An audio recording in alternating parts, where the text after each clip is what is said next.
find this. Alright guys, today we're going to be taking a look at early 2000s online computer games. I'm going to be looking at PC games that were super popular in the early 2000s, just as the internet was starting out and online gaming was just starting to take shape. Let's take a look at the most iconic and most played games from the early 2000s. I'm going to divide this up, and actually we're going to make a tier list out of it, because why not? So there were so many games going on in the early 2000s, and I played literally all of them, because all I did was sit in front of my computer from age like 6 to right now. But not all games are the same. Not all games are equal. So let's take a look, and I'm going to try to break it down and put them kind of together. Try and clump them together based on the genre, but there's a couple outliers that are just simply unique games on their own. But first, let's start out with the social games. So for the social games, I'm talking about Neopets first. Neopets came out in 1999, so it kind of doesn't really fit on this list, but I wanted to include it anyways because it was so prominent from the early 2000s. And Neopets took a hold of my life and just completely captured. I had so many different Neopets that I never fed, and I would always leave that wheel going on for like 24 hours trying to get the rare item. So Neopets had a huge place in my heart. So where's it going on the tier list? Let's put it in A, because Neopets is actually still going strong today. It's had kind of a crazy past, and it's still alive today, so that's pretty cool. Neopets gets an A. Second one on this list is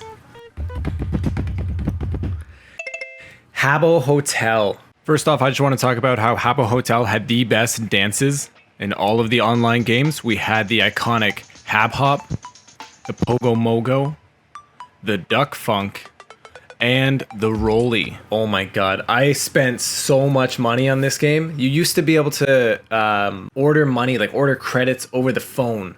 Like your home telephone, you could charge up your home telephone bill by calling the Habbo Hotel line and getting credits. And this was the worst idea because 10-year-old me just kept calling.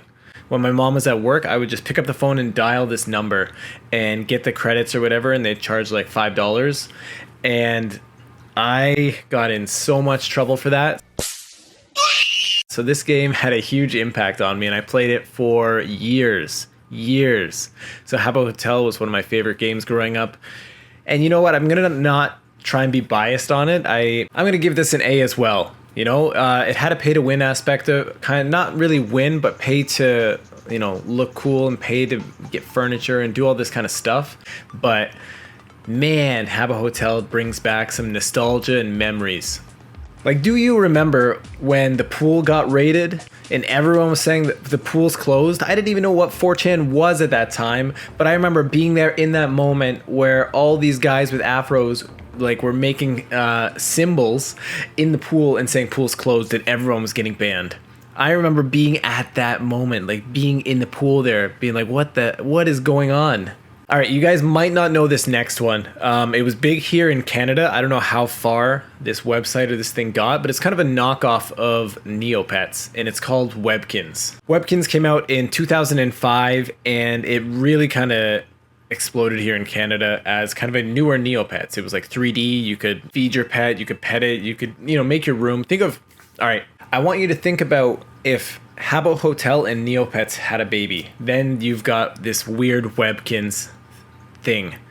And you'd expect 2 A's on my tier list to make an S, but really it actually goes down. I would give Webkinz like a C. The games weren't fun. I wasn't attached to the Webkinz. It just wasn't a good time. And the last one I want to put on this like social gaming aspect was Roblox.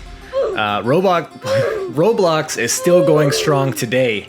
It is still one of the most popular games for kids, and they have like a public stock now, and they just keep growing. Similar to Minecraft in that aspect. But Roblox really had that, I don't know, I feel like social component where you could like build and create anything, right? Similar to like Habbo. Yeah, Roblox, I played a lot. I wasn't that attached to it, to be honest. Like Roblox and Minecraft never really got to me. So it's going to be a B on the tier list. We're going to throw it as a B.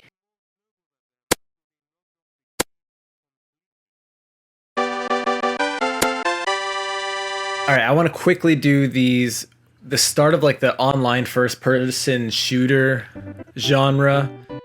What do you do for a living? Bang, bang. Some that I want to touch on are Unreal Tournament. The only reason I know this game is from the Angry German Kid, if you remember that video.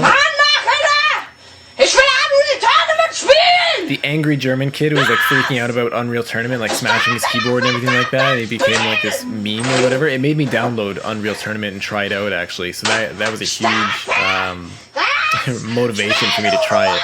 And so yeah, I'm gonna give Unreal Tournament a.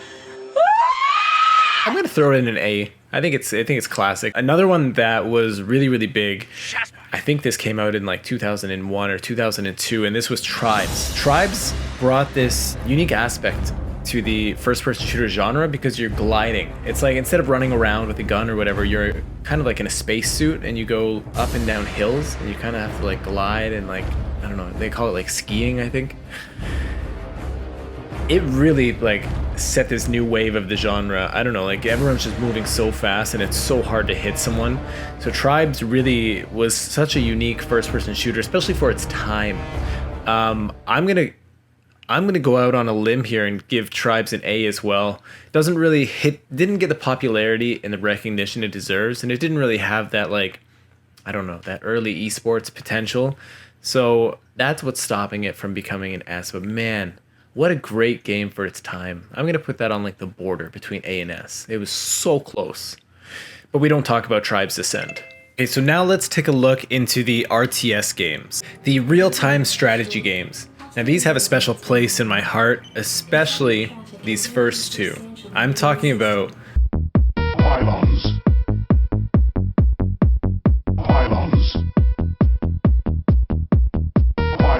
the original StarCraft and Warcraft 3. Now these games, I'm just gonna spoil it. S, double S, triple S. These games were so good for its time. I believe StarCraft came out in like what, 2001 or something like that, and it was so good. Not just for the competitive scene. The esports kind of started from StarCraft, right, out in South Korea. But the StarCraft campaign was so much fun. Brood War was such a good expansion. My little like 8-year-old brain really loved the custom games, like the tower defense games or like the running games, or I think one of my favorite was called Cat and Mouse. And it was just, it was so good. Such a fun game. Anyway, sorry, I'm reminiscing. My nostalgia is kicking in here. But same thing with Warcraft 3. And for me, Warcraft 3, I played Dota. That's how I started into my Dota addiction, which still cripples my life today. It all started from Warcraft 3. And so these two games, automatic S tier. Of course, if we're talking about RTS, we have to talk about Age of Empires. I played a little bit of this game, not gonna lie. I was more drawn to StarCraft, but of course this game is popular. I'm gonna give it a A. And I want to talk about the Red Alert series. Red Alert 1, 2, and 3 all came out in this like 2000s era, early 2000s. And for me, it was actually Red Alert 1. Red Alert 1? Yeah, Red Alert 1 and maybe 2 I played the most. And I'm just getting into 3 now, surprisingly, like 20 years later. These games were like one of the first games I ever played, actually. Red Alert was like very new to me, and that's kind of how I learned RTS, and then I switched over to StarCraft right away. But they kind of introduced the genre to me. So Red Alert, I'm going to give it an A as well. So StarCraft, Warcraft, S, Age of Empires from Red Alert, A. Oh boy, let's get to the best part where all the otakus come out. We're talking about anime fighters, baby. Anime fighting games, online MMOs. You know which one we're going to start with. We're starting with Maplestory. Alright, Maplestory came out in 2003 and it sucked my life away, okay? I was obsessed with this game, and then I found out, so I had my parents buy me money in the game, just to find out the clothing expired after 30 days. I spent like 20 bucks on this like t-shirt and pants and sword combo just to have it expire. What the heck? But Then I spent $20 more and got a cool hairstyle. And that was my Maplestory life. So yeah, Maplestory, S tier. We'll throw it up there. This is a unique one. I don't know if anyone else played this one, but I was deep into this game. I spent way too much money on this game. This game consumed my life from like age 10 to age 15. Every opportunity I could get, birthday, Christmas, Valentine's, any time I was gonna get a gift, I wanted money in this game. And this game is called Rumble Fighter. I was like a top 100 1v1er. I was in the #1 guild. I went so hard in this anime fighter. It blows my mind just to think about how much money I spent on it. And now it's like nobody plays anymore. Everyone just forgot about it. But yeah, Rumble Fighter, for me it's an S, but I would say in general I would give it a B. It had lag issues, it had glitches, it had hackers. I just love the way it played. It gave me that Smash Bros feel, but like online for PC. Oh, it was so good to me. One more anime game I want to throw up here. This was Kart Rider from 2004, and this was a good game too. This was like Mario Kart, and this game was so fun too. This game was like, for 2004 times, man, it was so good. It was so fun. Yeah, I'm just gonna slap it on A. I don't really know what else to say about this game. It was great for its time, you know. PC Mario Kart, you can't go wrong. All right. Now, I might get some hate for this one. You guys might disagree with me. You can leave a comment, tell me what you think, but I think this is going to be the controversial. The one you guys are like, hey, Cameron, you're wrong on this one. You're not exploring the right topics. You're bad. Okay, here we go. Runescape came out in 2001. Old school Runescape. You know where that goes? That's a freaking S, baby. S tier game. My little brain couldn't comprehend what RuneScape was at the time. I thought it was called Run Escape, and I had no idea what to do in it. I thought I was just running and escaping the entire time. Now, so that's RuneScape for you. That's old school RuneScape. That's an S. New school RuneScape. I don't know if that's what you call it, but Newscape. As soon as they switched over old school RuneScape to new RuneScape, I immediately quit. That was like, I'm done. I never want to play this game again. I lost all joy from RuneScape at that time. And so I would put new RuneScape at like an F. I would put it at the very bottom of the tier, even under an F. As low as you can go, I'd put new RuneScape because it ruined RuneScape for me, right? So I have a personal grudge against it. Next up, coming up after RuneScape, same kind of genre, same kind of MMORPG online, World of Warcraft. Again, another by Blizzard. 2004, World of Warcraft came out, took everyone like a storm. I wasn't allowed to play it because it required a monthly subscription. And so, but I watched my friends play it and I watched videos on it. I wanted to play it. I wanted to be like Leroy Jenkins. Okay guys, these eggs have given us a lot of trouble in the past. Does anybody need anything off this guy, or can we bypass him? I think Leroy needs something from this guy. Oh, it's a lot better than we usually do. Alright, chums up. Ready, guys? Let's do this. Leroy Jenkins! Oh my god, he just ran in. Save him! Oh geez, stick it clean! Oh Jesus. Let's go. I mean, I can't give my professional opinion on it, but I'm just gonna slap it as an S just because of the amount of love it received from its time. Actually, I'm gonna put it in between A and S just because it had a monthly subscription, and come on. It was like $20 at the time, which after inflation is like $30 now, Canadian, and it was kind of expensive. How are us broke boys supposed to play this game? I know, because you spend all your money on Rumble Fighter and Habbo Hotel, Cameron. If you would have saved that money, you could have played World of Warcraft. All right, now the outliers. These are games that are kind of like, they didn't really have a genre, but they had a small following. I don't even know what genre to place them, so we're just going to talk about it. First one. Garry's Mod, baby. Garry's Mod came out, you know, around the same time as Half-Life 2, like Valve's early days. He ain't never shot a gun before. He ain't never shot a gun before. You got it? He ain't never shot a gun. Mike, you ready? Yeah.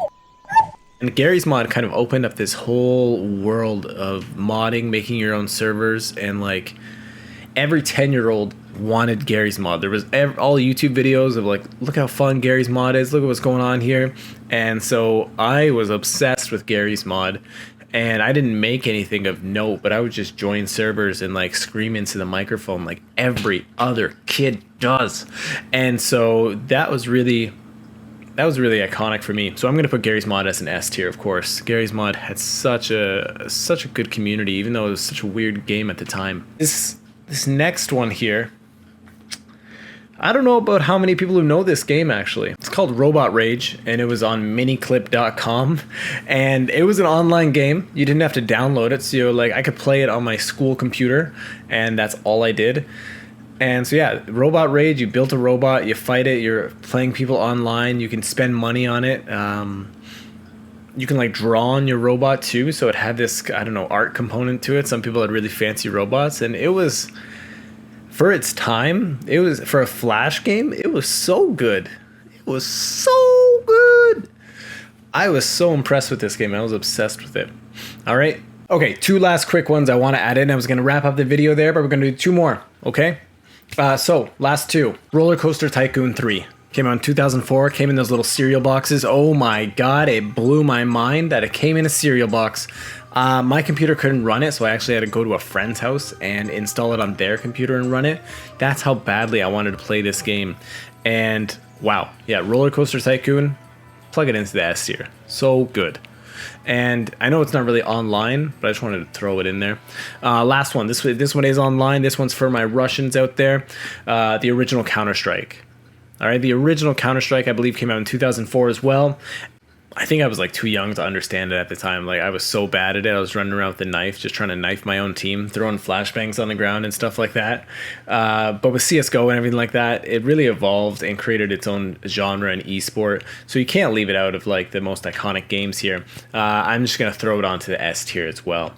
Okay, so that's it for the most iconic video games from the early 2000s genre, the online games that helped shape my childhood and probably yours as well if you're watching this. Someone recently told me that my YouTube videos are too long, and that's why I'm not getting any subscribers. So from now on,